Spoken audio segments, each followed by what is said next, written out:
Mini episode 1655 of the FDH Lounge is brought to you by Sportsology, delivering unconventional columns and webcasts about sports, TV, music, movies, and more. Follow them on the web at sportsology.com. The FDH Lounge. You'll want to schedule your life around it. A long time ago, on a gloomy, wet Cleveland spring night, two men stand alone amidst the late-night drizzle. Their voices echo across the vacant station parking lot as they debate the merits of the great American radio show that have been missing for far too long. On that night, an idea was born. That idea became the FDH Lounge.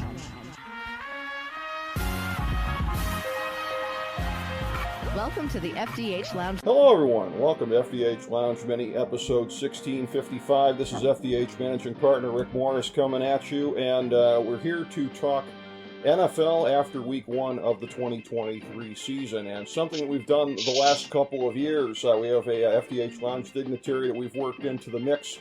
Had him on at different times to talk football, sometimes just with me, sometimes with our other peeps, but the one constant has been that he and I have gotten together to discuss the NFL after week one. I think this will be the third year now in a row that we've done this, and I've settled into a nice groove with doing that.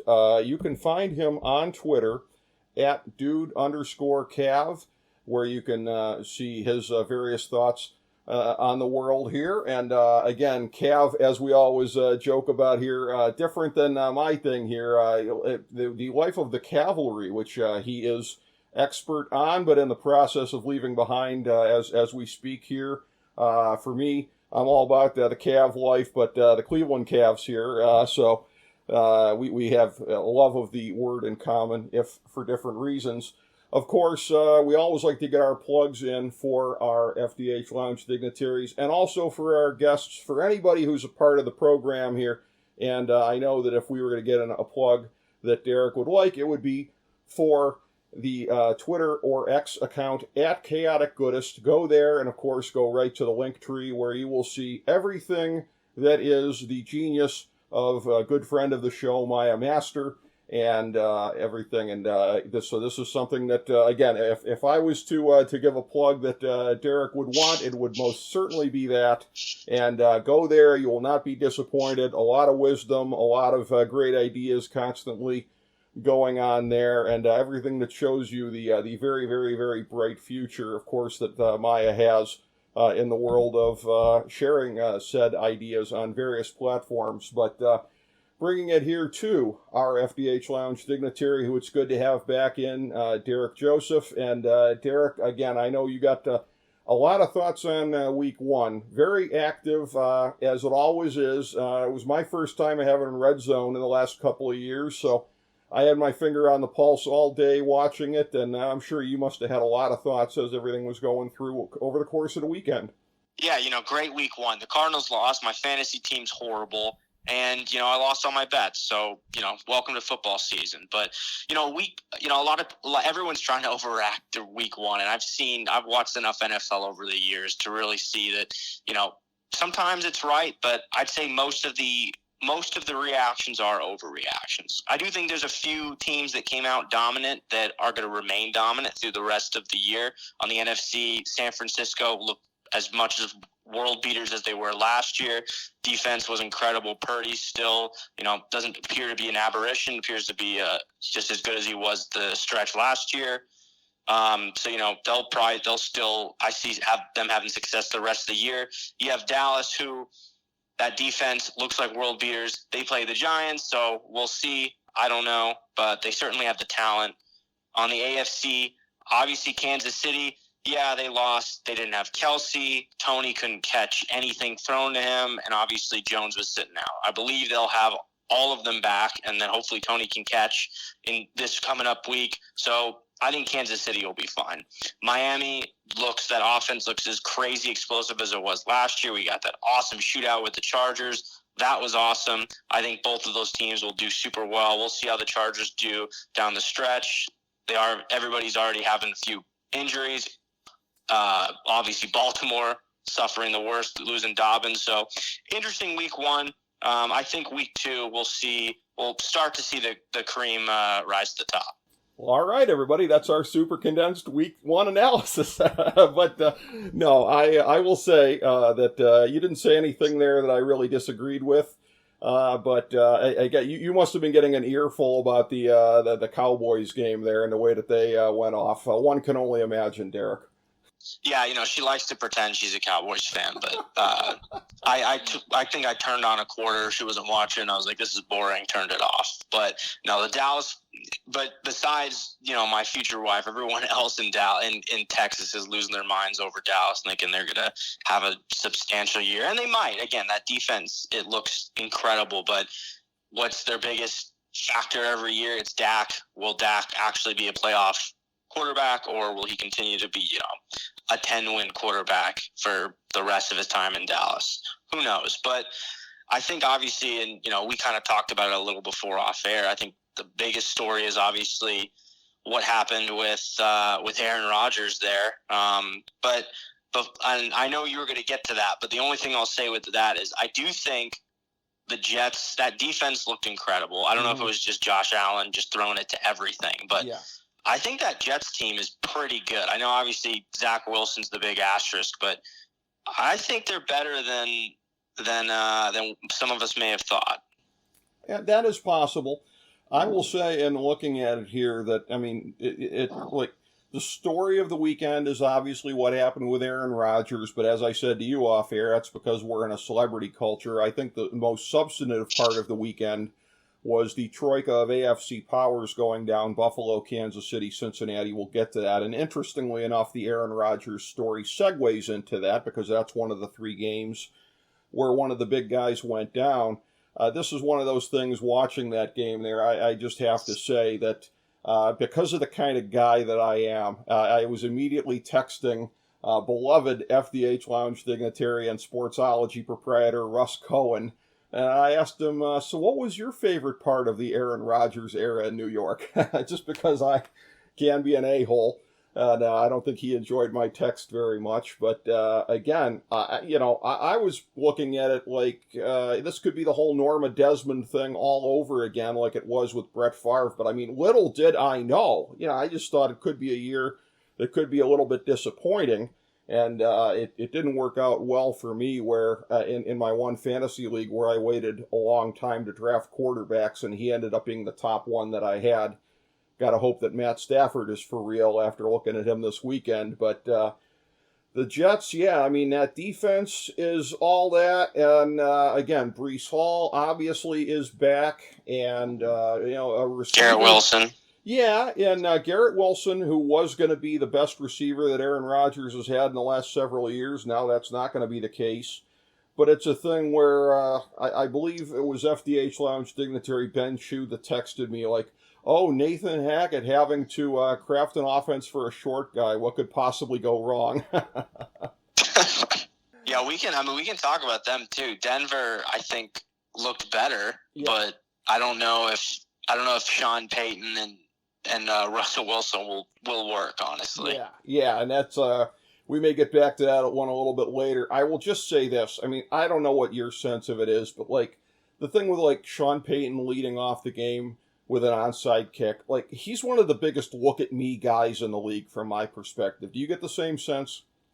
Yeah, I think part of it is just shock. It's an interesting strategy. I don't really know what too much to make of it. They obviously looked better. I think the onside kick was a little wild, but that defense is pretty good, and that was their really starting point last year. So I don't think it was that wild of a move.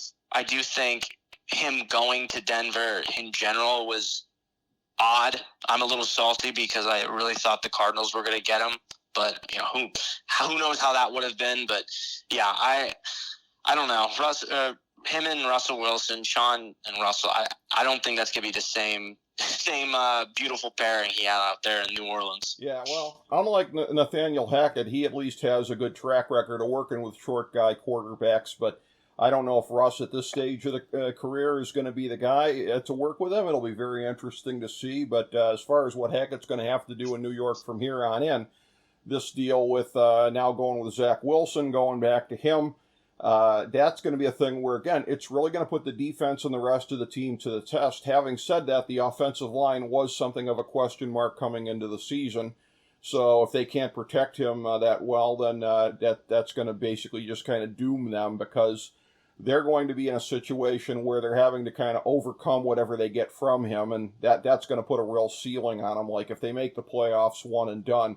That being the case, it feels odd to be talking about Buffalo in the same way. But Buffalo with Josh Allen, this is a situation here where I think it's very, very simplistic to say regression, because it's a couple of bad games. They just happen to be back-to-back. That stinker against Cincinnati in the playoffs, this game here, and the whole thing about what's between his ears that was kind of, I think, the whole source of the whole Diggs controversy in the offseason. And they're in a situation now where there's a lot of people saying that maybe the window is starting to close on them. I don't know that that's necessarily the case. I think they're going to be a contender for the next couple of years. I think they'll be making it at least to the second round of the playoffs the next couple of years. But as far as their best look at a Super Bowl, you look at them right now. Again, you don't want to make too much out of week one. I know that's your mantra, and I believe that as well. But, I mean, the onus is going to be on him to prove, I think, in the time ahead that the window is still open. Because increasingly over time, he's not looking like the same guy, and I just can't put my finger on why. Yeah, I mean, it comes down to decision making with Josh, and he puts himself in some wild situations. But I don't think there's regression. Maybe the lack of progression is a little more apt, but I don't think he's getting worse. I think he just is not improving the weakest points of his game, which is his, sometimes boneheaded decisions that, when he's scrambling, or like we saw in the Jets game when he tries to just throw a bomb in the double coverage. I think they'll right the ship. I think they have a strong head coach over there. I'm dropping on his name, even though I know. McDermott, he's a strong coach, definitely. McDermott is strong.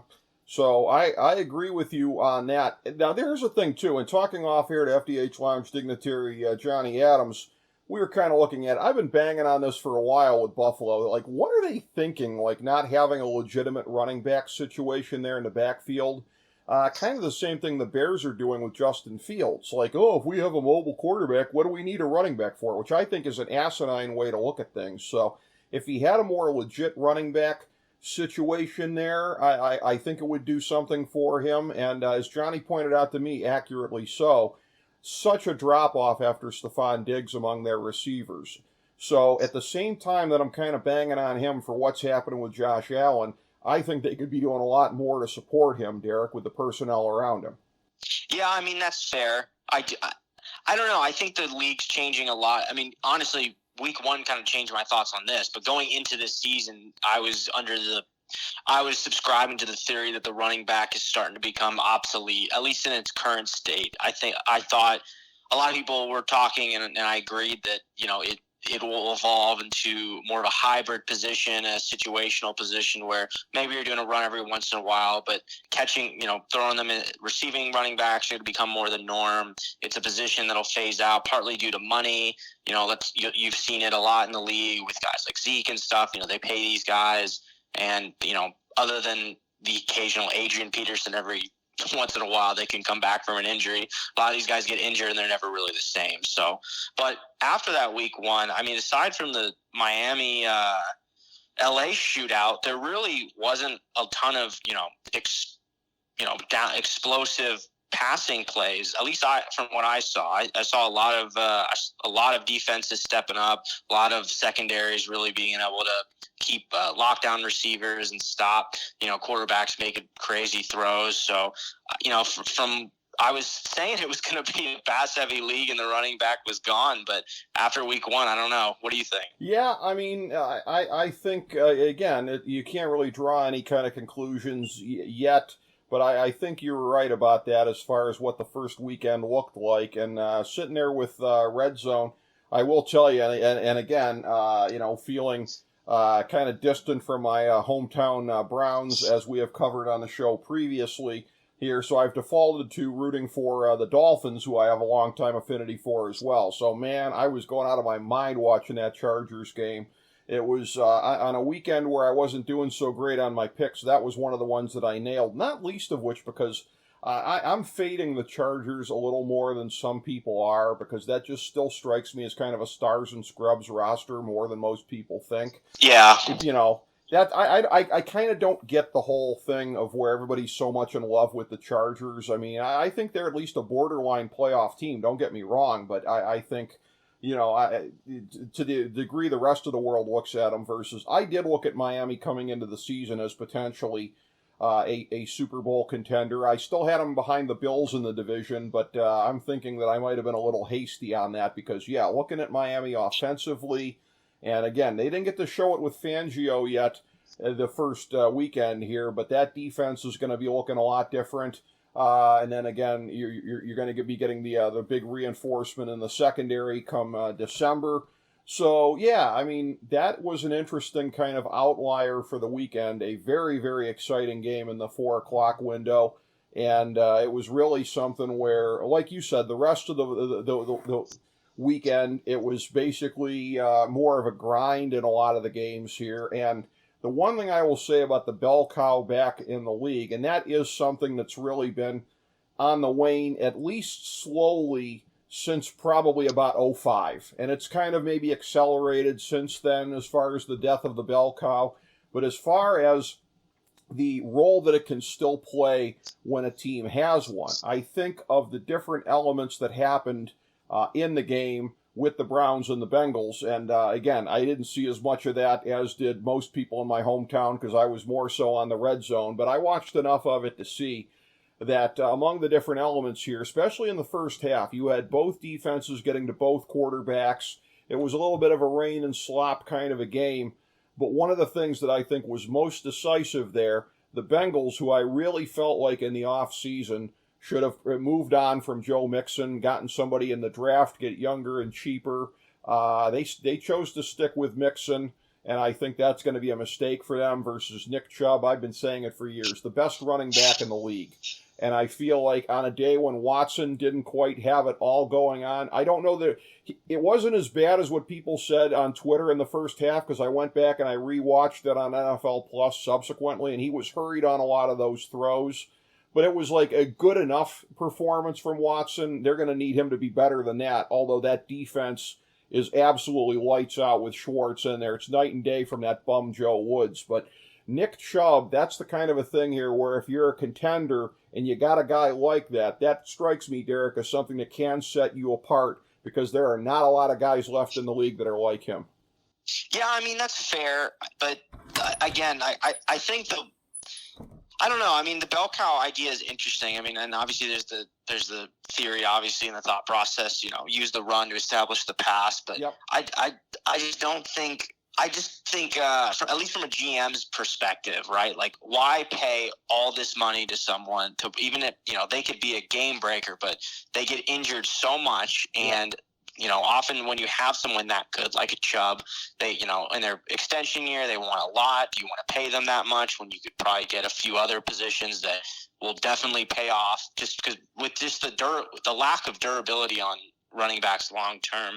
But I do think something interesting I noticed with both the Lions and the Eagles, talking about running backs, is both those teams stats. Like I think both of them have 4 running backs, at least that rotate through. Yeah. And I think that's an interesting concept, especially when you look at the names on both of them.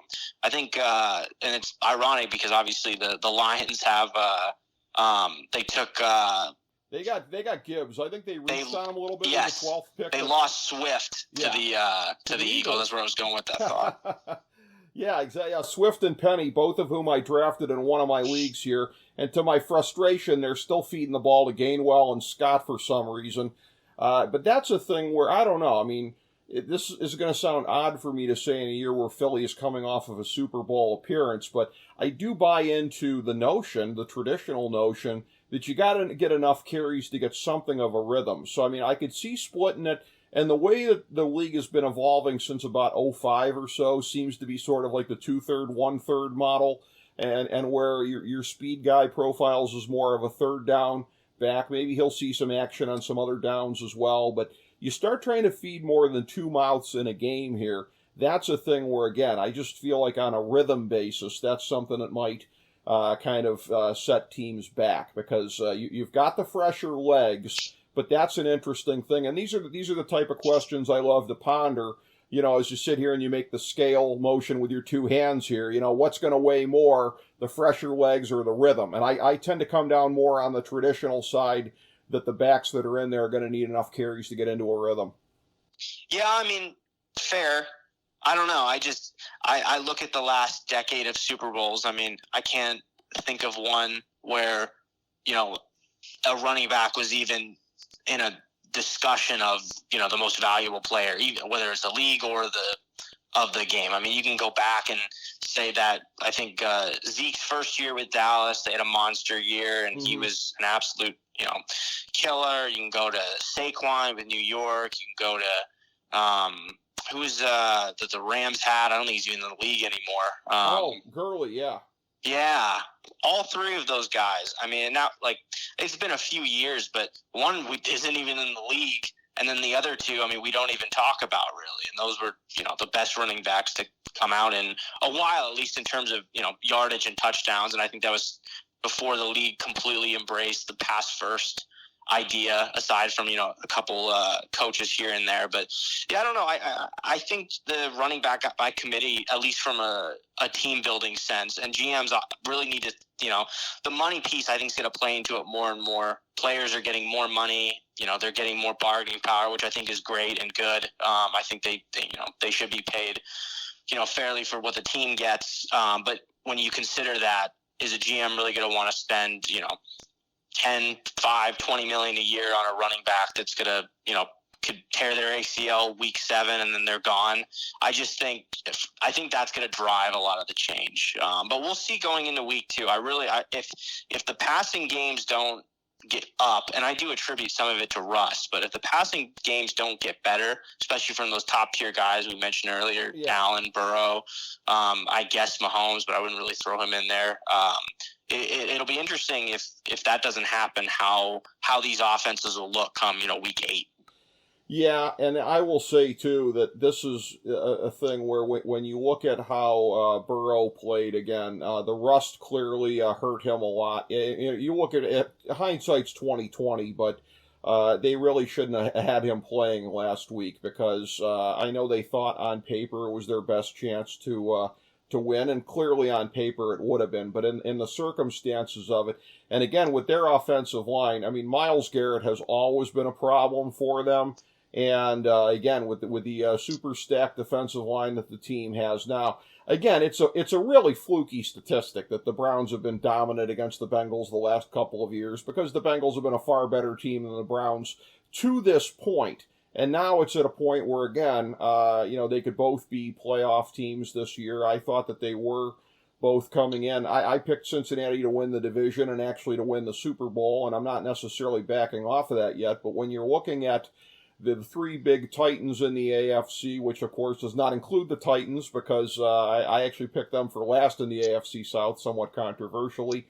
But between the Bills, the Bengals, and the Chiefs, I actually think that for as much as people were hyperventilating after Thursday night, that the Chiefs probably came out of this better than their 2 counterparts atop the other divisions from last year, because, again, as you noted off air, a couple of asterisks here: no Kelsey, no Jones.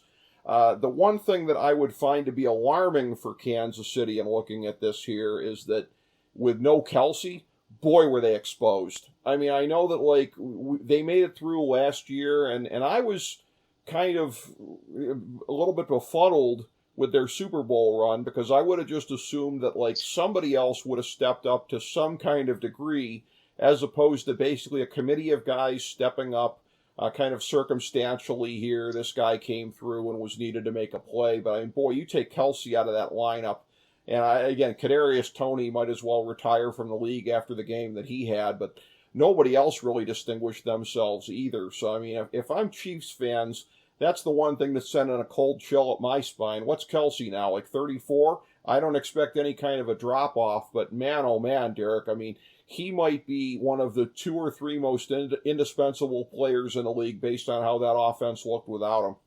Yeah, and I don't disagree. I do think I'm pretty hot on the Lions, though. So I don't think that game was as much of an aberration as people kind of reacted. Yeah, I have a Super Bowl future on the Lions. I think that's, part of it came down to value, but part of it I do think is the story. I think they improved a lot. I think there's a big mental aspect with that team. I'd be curious to see how they keep going with this, because I'm pretty high on the Lions. I don't think that was a fluky win. I think they played very well. They were coached very well. It's odd to say that Andy Reid got out-coached, but I'd make that argument. But I do want to, as much as that game, was interesting, I do want to talk about one of the other kind of ones that was on my mind. Okay. And that was the Bucs-Vikings, because I'm really curious your thoughts and whether you think – Baker finally found his home, especially, I'm curious your thoughts as a former Baker stan. Yeah. And then aside from just the Baker piece, did Minnesota just completely fall off and, they eked by a bunch of wins last year and, that's why they got to where they are, or if, that was just an aberration and they're gonna come back strong next week. Well, I'm glad you set it up the way you did, because I had one more thing I wanted to say about the Lions, and that can tie into what you said about the Vikings. I think the Vikings are a prime regression candidate here. I think that's one of the reasons I have the Lions winning the division. I have the Lions going to the NFC Championship game, not least of which because I was a little bit suspicious of what the health was going to be of Brock Purdy at the beginning of the season. I was wrong on that. And I was a little bit suspicious about year 2. Is he going to be for real? Looks like I was wrong about that as well. Nevertheless, Detroit was my pick before the season to go to the NFC Championship game. And now you have me very, very, very curious. What'd you get the Lions at for the Super Bowl? What was the price? Plus 2,800. Oh, boy. Which I know it's come down to, I think, plus 1,300 now. Okay. Oh, my God. That is an incredible value. You did excellent on that one. Yeah, 2,800, because I was high on them before the season as well. I will say this, that it looks like I should flip-flop basically my estimation of the other 2 teams in the division that played each other. I thought the Bears were going to sneak into the playoffs here because they did a good job of filling holes in the offseason. But I was very critical of them again. They didn't really fill the hole at running back. And I'm not saying that that's the whole reason they got exposed by Green Bay. And I wasn't sure what to make of Green Bay with Jordan Love. But, it looks like where I put the Bears in as a wild card, it looks like I can remove them and put the Packers in. It's only week 1, but both of those teams looked kind of indelible as far as what they're going to look like going forward, I think. If there are teams where you could trust the image that they left, those would be 2 of them. I don't know how indelible the impression was for Minnesota or Tampa Bay. Minnesota's going to lose some of those games that they won last year. This is a classic example of one that they would have just kind of snuck it out and just kind of fluked it out. As for Baker, again, and it's a thing where, and I will say this, and it's so funny to hear all these people now being hipsters on Sam Darnold as the guy who Kyle Shanahan could rehabilitate, because I said in 2018 I wanted the Browns to take Sam Darnold, and I have always clung to the notion that he was ruined by the Jets and by the Panthers. I don't know if he's salvageable, but it's so funny to hear all these people who called him a bum over this period of time, I think inaccurately, now saying that Shanahan could rehabilitate him if something happened to Purdy. As far as Baker goes, look, I mean, he's had games like this before. We've seen it. The first game that he signed with the Rams, the playoff game against the Squealers a couple of years ago. I mean, you'll get this from him, but consistency, how he carries himself, I haven't seen anything of him being humbled to the degree that he needed to be. So he was a guy where, again, for a year or 2 in Cleveland, I allowed myself to think I was wrong about him. But in the end, I wasn't. In the end, there were better options for the Browns at quarterback. I was right about that, even when I thought I was wrong. So, yeah, I wouldn't read too much into that. I think that's an aberration. If you're looking at week 1 aberrations, I don't think you could do anything better than that, because Tampa Bay is just a team where, again, I foresee them having a very, very bad season. I will say this. Team that I picked to win the division, a division that I think is going to be a historically bad one, but a team that I picked to win with, I think, 7 wins, the Atlanta Falcons. And I'm not saying that because I'm a believer in Desmond Ridder. I'm not saying that at all, but with enough other pieces that they have there, and again, you see Bijan Robinson week 1, we talk about the bell cows here. Could they have made better use of that pick getting a quarterback? I think they arguably could have, especially if they had traded up. But you look at them right now, and again, that's a situation where in that division, that old saying, the land of the blind, the one-eyed man is king. What do you think about that? The possibility of the Falcons possibly being the king of the division. I mean, I'll call your Falcons and raise you the Saints. I don't disagree that division is going to be awful, but I would pick the Saints to win that division. The reason I say that comes down to the quarterback.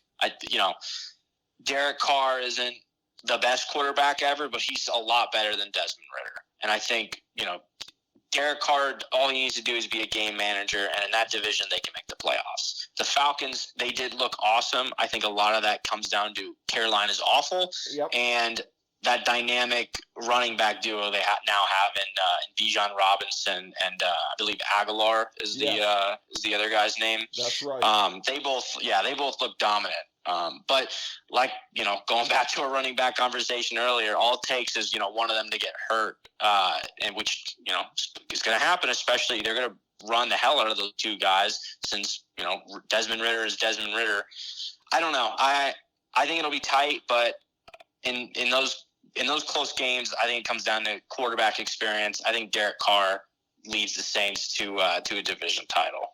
You're far more in line with the rest of the world, that's for sure. Because if there's a consensus view out there, it would be that it's New Orleans. And for me, there's just a couple things where I've always been kind of suspect as far as a head coach of Dennis Allen, because it didn't go well in Oakland. So I look at that. I look at a roster that's kind of aging and has some overpaid guys in a bunch of different places here. So I'm not really in love with the roster. I'm not in love with the Falcons roster top to bottom either. It's all relative. But this is one of these things here.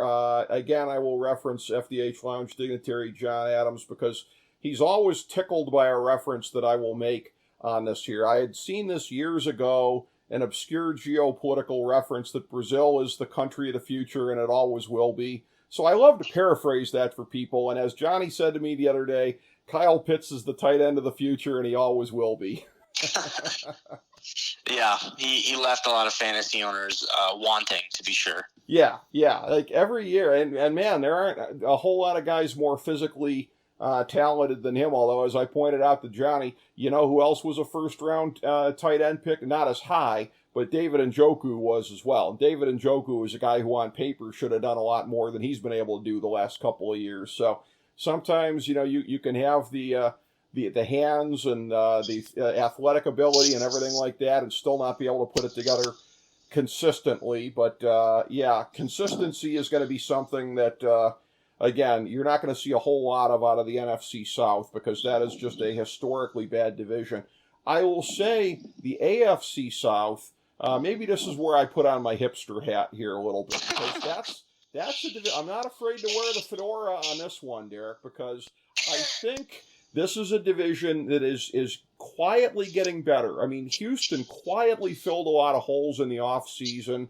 I think D'Amico Ryans is going to be a very, very good head coach here eventually. Indianapolis, they're not going to do much right off the bat with a raw quarterback, and of course he got hurt too.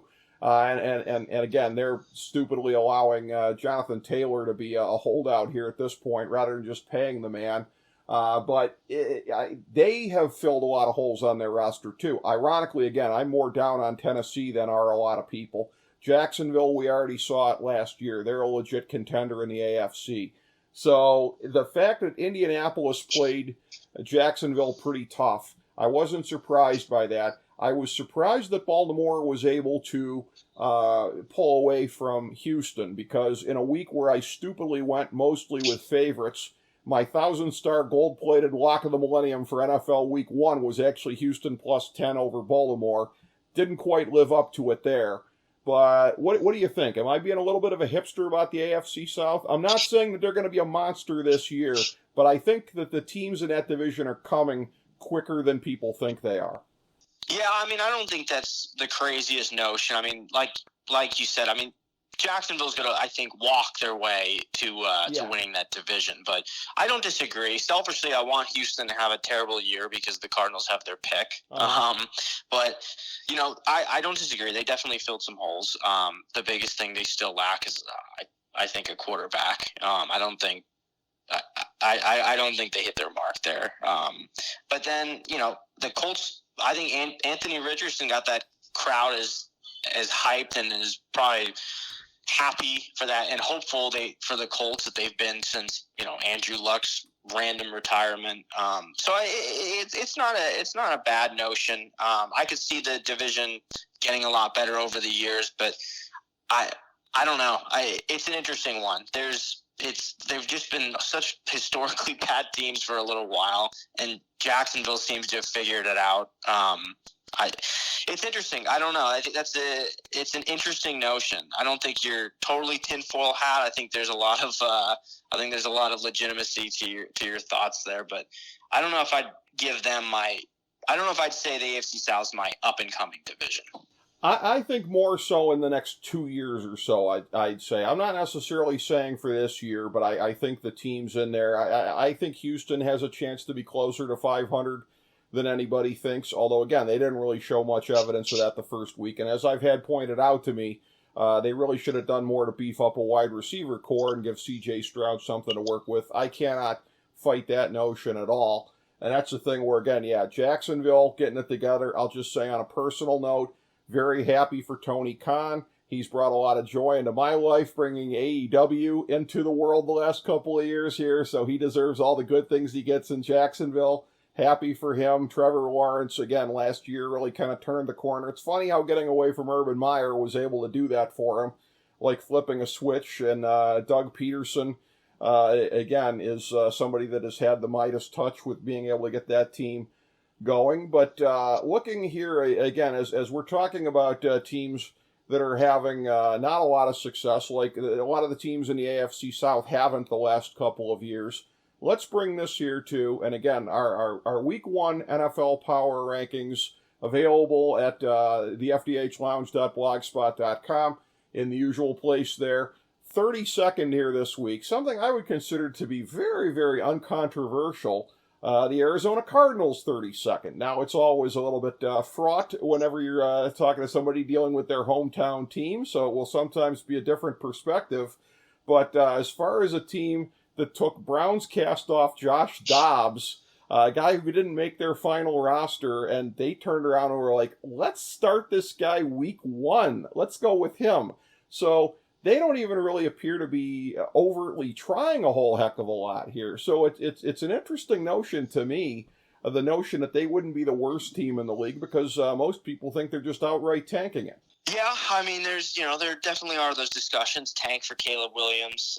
But, we also have Houston's pick, so I'm first rounders. So there's not a total incentive to tank. But I will say, I think that defense I think how well our defense played kind of makes it seem we're not the worst ranked team. Yeah. I think, and ironically, we have the toilet bowl coming up this weekend as the Cardinals play New York. I think if the Giants stomp on the Cardinals or beat them, pretty handedly, then Arizona probably is the worst team.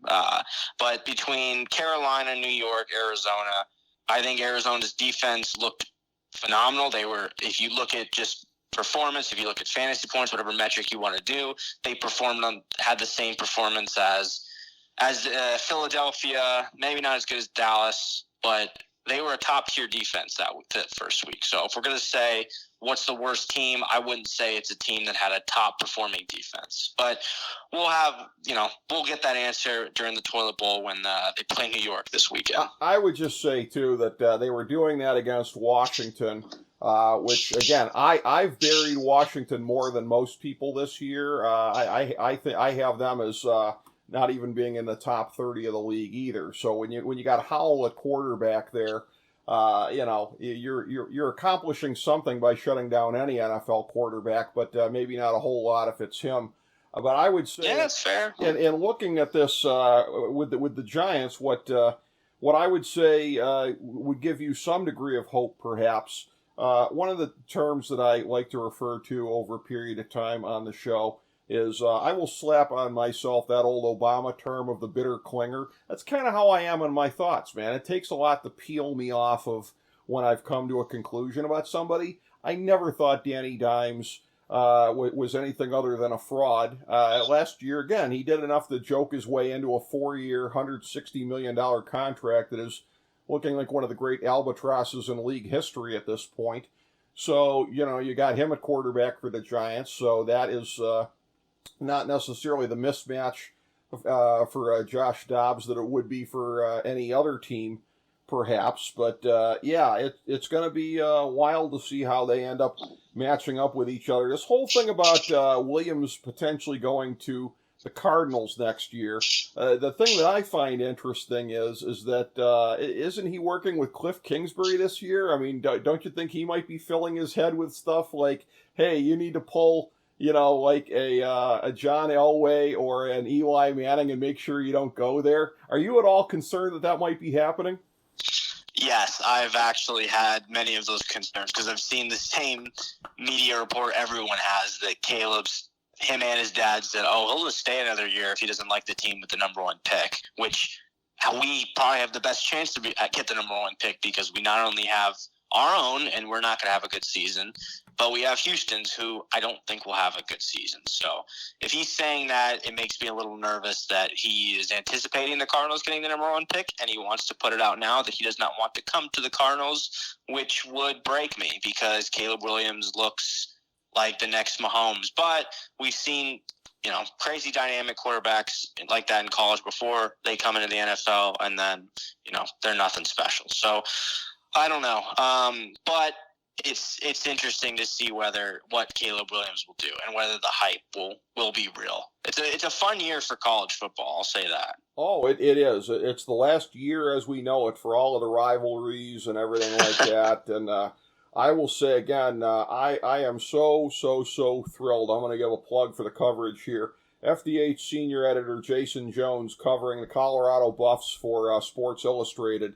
And again, right smack dab in the number 1 story in the country right now with what's going on with that program. So very, very happy for that. And go check out his video coverage of it also on the After Further Review with Jones channel. But as far as, it's a wild year in college football. But this is one of these things where, in terms of taking Williams there, I would ask how does that even happen? Because you have the commitment to Murray, but you guys are the same team that took Murray the year after Josh Rosen. Now, I don't think there was nearly the same financial commitment to Josh Rosen that there is to Murray. And, again, teams are prepared to, wiggle out of stuff, take a, cap hit and whatever. And it's not going to be an immediate kind of a thing back with them anyways. But I will say this, that that's a situation with the Cardinals where sometimes a team goes out on a limb with a coaching change, and it works. Sometimes it doesn't. Philadelphia famously went out on a limb with Doug Peterson. I don't think he was getting a whole lot of interviews, and I remember in that off season, FDH Lounge Dignitary Joe Stazak saying to me on the show, "You guys got Hugh Jackson. He was the hot candidate. Nobody was even talking to Doug Peterson, and we got stuck with him." Well, it turned out pretty good for them. I think they might have gotten slightly the better part of the bargain with a Super Bowl coach as opposed to Hugh Jackson. But slightly. Jonathan Gannon, let's be perfectly honest. Nobody else in the league was looking at him. So that's going to be an interesting thing here. And look, he's a native Clevelander. And I'm still kind of putting the bad mouth on him a little bit because I'm not necessarily that impressed with the guy. What are your early thoughts on him? I was a little nervous with just the content I've seen online, but after week 1, I felt pretty good. That defense and that offense, they looked better under him than they did under Cliff. And I know that probably sounds crazy unless you've been tortured to watch every single game they've had over the last however many years, but it seems like the discipline's getting a little better. It seems like they respect the coach a little more, but at the end of the day, I don't want to make this a whole Cardinals podcast, but I'll just say that I think as much as I'm glad, we got Jonathan Gannon, I think the bigger change was getting a new GM, and I think you saw that in the draft. But to pivot away from the Cardinals because they make me sad, I do want to – we kind of hit it up a little bit throughout this, but I do kind of think, and it's funny, it's the same kind of way in college but for different reasons. It seems like it's a little bit of a changing of the guard year in the NFL. I'm not saying Kansas City is gonna go away anytime soon, but it does. Am I crazy for saying that, or do you feel that too? I don't know. I mean, that's possible, but I think there's a strong case for continuity in some places. I mean, if Jacksonville's able to punch through and come out of the AFC, then that would be it, which is something that some people, I think primarily hipsters, are predicting them to do, but. There are teams that could possibly make a case for that, or if Detroit is able to come through, which, again, 1 week in, so far so good is all you can say for them. By the way, just back to Houston and the draft picks here for a minute. I'm not sure that we've ever seen a fan base that could be as potentially pissed about two different draft things in 1 year. If they have a bad year, they're losing their pick to Arizona no matter what. So if they have a bad year, they don't benefit from it. To which the Browns would be saying, yeah, boo-hoo, because we've been losing picks to you the last couple of years. So it's like, if the Browns give them a draft pick that could be in the 20s, which I think is a possibility, and they lose their own very high pick to Arizona, they're going to be pissed on both ends, Derek. That would be some high comedy. Yeah, that would, I mean, I guess it just depends. I mean, if they show promise this year, the fan base will probably be okay. Yeah. And I mean, if you do the smart things in free agency and all that, I mean, look at LA. I don't think they have a first round pick for like 3 more years, and they won a Super Bowl 2 years ago, and they look like they're kind of back after this year. So, or after week 1 at least. So, I don't think it's the end of the world to give up your draft picks. That's one of those things. It's just such a weird thing. I've talked about this on the show over a period of time, and I can talk about this in different sports segments because it's the commonalities, the hometown. What is it about LA where it almost feels like every team is like stars and scrubs? They won the Super Bowl as a glorified stars and scrubs team. The Chargers have been stars and scrubs the last couple of years. The Lakers, most of the way through the last couple of years, have been stars and scrubs. The Angels, enough said. Like, what is it about LA teams across sports there? Maybe it's the whole thing like New York. Big market, you got to go for the star players, and then, you worry about, we'll fill out the rest of the roster later. We got guys that'll sell tickets.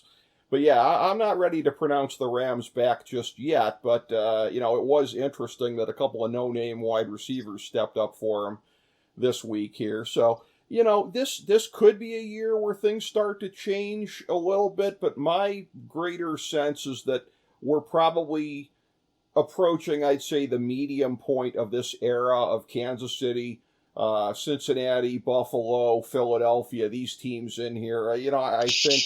And again, these things a lot of times kind of tend to go by decades. The 2010s were an anomaly because New England stuck around as long as they did. But again, New England sprung to prominence right about at the start of the 2000s. So it's an odd kind of a thing, whether you look at the Cowboys in the 90s or whatever the case may be. I think we're kind of, I'd say at about the midpoint of the calendar of these teams being up there. And there's the chance, again, for somebody else to punch through. I'd love to say that that's going to be Miami. I certainly think there's a non-zero chance it's the Browns after looking at what they've been doing, especially with this defense here. Could be Jacksonville, could be Detroit. And those are teams that, again, fared a lot better in my Week 2 power rankings than I might have thought coming into this past weekend here. So it's interesting. You've got these teams that are sort of on this gilded throne level here, Derek, but I feel like the teams that are ostensibly supposed to be right underneath them have an excellent chance to burst through and be right up there with them. I will say that. Yeah, no, I don't disagree. I think I don't think the Niners are going away. Right. I don't disagree. Yeah, I don't think the Chiefs are going away. But yeah, there's certainly a few teams that we could see squeeze through. So I don't disagree with you there. I'm always very interested when we can say, oh, is it a changing in the guard year? Just because I think it's what keeps sports exciting.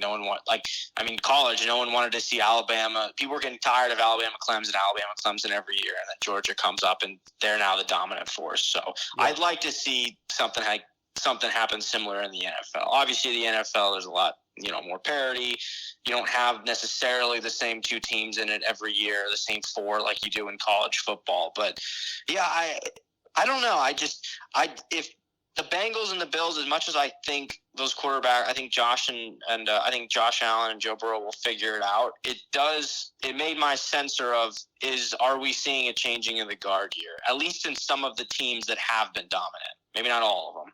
Well, and we talked about this off air, and this is maybe a good way to bring it full circle on, is the notion of week one and a thing of like whether you're looking at alarm on the one sense or if you're or I would say intrigue on the other sense, like I think alarm week one is much harder to buy into because again, if you're just doing the eye test on Buffalo or Cincinnati or whatever, you're given the big fat raspberry. But again, week one, circumstances for both teams, and in both teams we're going up against very good defenses.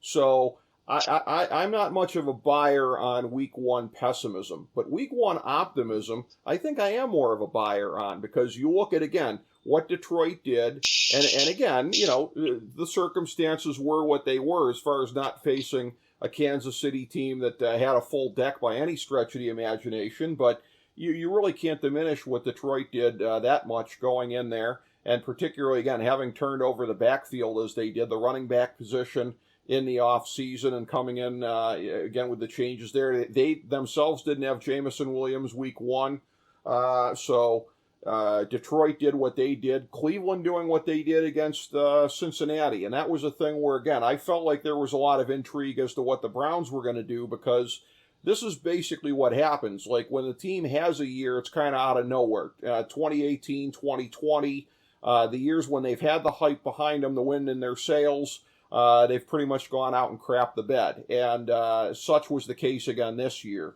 where the expectations from the national media were nil. What I was seeing on the ground here, again, was that they quietly had done a very good job of filling the holes and everything. And again, it's one of those situations where I think when teams come out and impress week one, it's a little easier for me to buy into that than on the pessimism. I can discount the pessimism a bit, but as far as teams potentially being for real, I'm more apt to believe in it. What say you? I like that. I like the alarm and intrigue idea.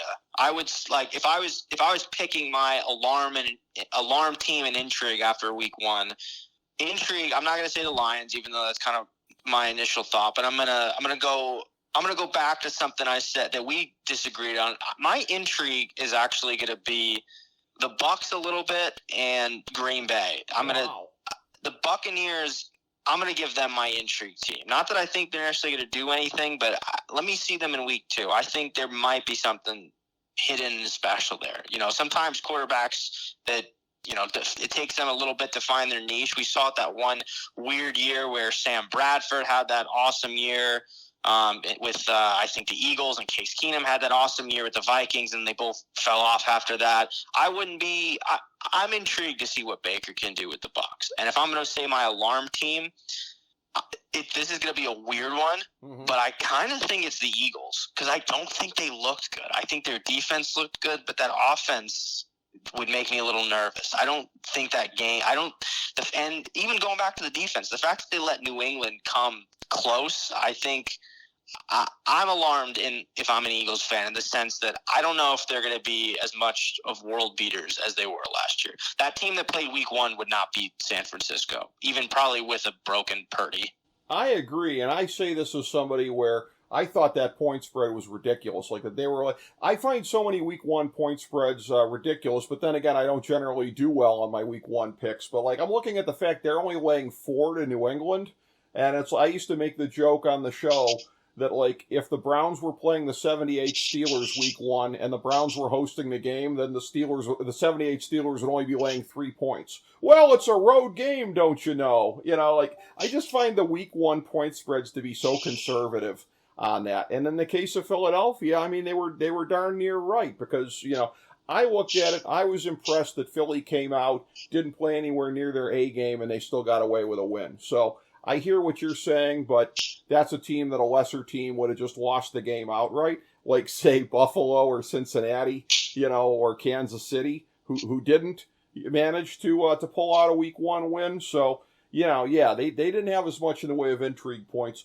For Baker, it's a thing where I just look at it like it's an aging roster. It was set up as a win now kind of a thing in the Brady era, and the Brady era is done.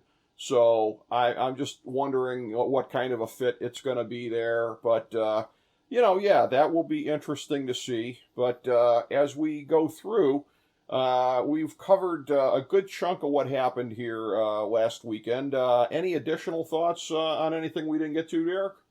I think we covered everything. It's going to be a fun week, too. It's going to be. It's there's a lot that's still yet to come here that's going to be very interesting. And, I will be loving watching it on Red Zone again this year. I went in for that NFL Plus deal when they made it available that way because freaking Spectrum took it away from me over a period of time here, as they did ESPN briefly here. At least I got that back. Albeit not in time for the U.S. Open. Don't get me started on that. But, so it was an interesting Week 1 and, Judgment Day for a lot of teams here. I was interested to see coming in that Green Bay and Chicago game more than anything else, because those were two teams that we didn't know what to make of either of them. So it was very interesting. We come out of it, like I said, with very decided opinions of like, oh, Jordan Love might be for real. And the Bears look like the same old Bears. So, all these thoughts here, Derek, again, the next week or 2 or 3, I think will be much more revealing as far as which of our impressions stick and which ones don't. 100%. We'll see how it goes. I look forward to getting you back on and catching up with you here during the season, and we'll continue to get your thoughts as we go along. Thank you very much for being on, Derek. And thank you, everybody, for checking out FDH Lounge mini episode 1655.